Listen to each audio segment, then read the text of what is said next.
Are values in business our fair weather friend?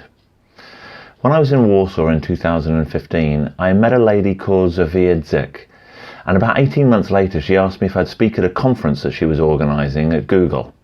The subject was very close to my heart, so of course I agreed. For those that might not be certain, a fair weather friend is someone who's there for you when everything is fine, and who disappears at the first sign of difficulty when you just might need their help. Maybe you've met some people like that in your life. This blog is a shortened version of some of the key messages that I gave at that talk, and I hope you find it interesting. It's the easiest thing in the world to be values driven in the warm and plentiful days of June, when the sun is shining and the grass is green, when the flowers are blooming and the birds are in song, when no one is hungry and the living is easy.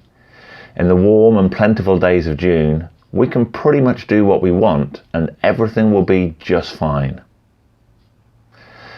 But in the dark days of February, when our resources are depleted and it's cold and lonely, when we're hungry and survival isn't guaranteed, when we just can't do what we want, in the dark and desperate days of February, we make a wrong turn and everything won't be just fine. So what can we do?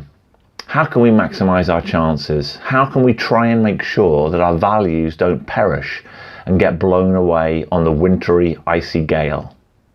In this blog, I discuss my own experience and beliefs, the things that have helped me personally, and that I hope will keep me and my business true when February comes around once again. I can't promise the ideas here will be as useful to you as they have been to me. I can only say that they're born of experience and that they have served me well.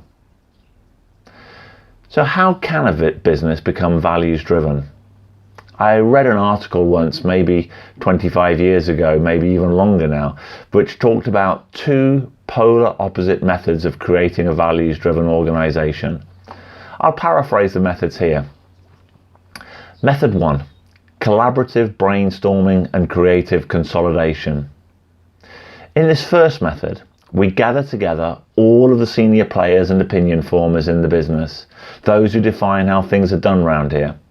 Depending on the nature of your business, it might be between 10 and 30% of your colleagues. We lay out the problem beforehand, i.e. that we want to create a values-driven organisation, and we arrange a big workshop that will last a full day. Everyone comes prepared, having thought about the things they believe and the way they want the company to behave. Depending on the numbers, we break ourselves down into groups and run whiteboards or flip chart sessions to try and get agreement on the things that are critical. We share and consolidate. A smaller group of talented wordsmiths and communication specialists takes the output, and in good faith they try to consolidate the output of the day into a charter or a credo or a commitment that we can all live by. The words are inspirational and the top management agree to be bound by the values. In this way, the company becomes values driven. The second method is what I call consultative dictatorship. And in this method, we go to the most powerful person in charge and ask them what they believe. We write it down and publish the results. In this way, the company becomes values driven. I hope that you have a good picture in your mind of the process and style or feel of these polar opposite methods. Of course, in the real world, it's rare that either of these polar extremes are followed, and it's normally somewhere away from the radical ends of the spectrum. In my 30 years or so of being held to account, I've seen both of these methods used, and before I start to advocate either, I'd like to pose a question. What will guide us? We all make decisions every day. And every day in our business or organizations, our people make decisions. Sometimes those decisions are small, they're not challenging, and they have little impact. Shall I have coffee or tea? Sometimes those decisions are bigger, they're tricky to optimize, and they have greater impact. Should we introduce a new product line? Sometimes, in the dark days, those decisions are huge. They're impossible to optimize, they impact the lives of our people and the very existence of our organizations. Should we cut our costs by making some of our people redundant, or accept lower profits while we acquire new customers? The harder the decision, the closer to the top that it floats, and it's right that it should. So as leaders in our organisations, it falls to us to make the hardest decisions. In my organisations, it has fallen to me. And so to the question. When I'm forced to make the hardest decisions, where there's no obvious right answer, when all the choices are painful, what will guide me? Will it be the finely crafted and wordsmithed statement of our company values that was born in a hotbed of creativity and collaboration by the influencers in our business? Or will it be the things that I believe at the deepest and most fundamental level? For me, there can only be one answer. In the darkest days, for our hardest decisions, we'll be guided by our fundamental beliefs. I must tell everyone that this will be the case and embrace it. If this is my guilty secret, then I will be in trouble.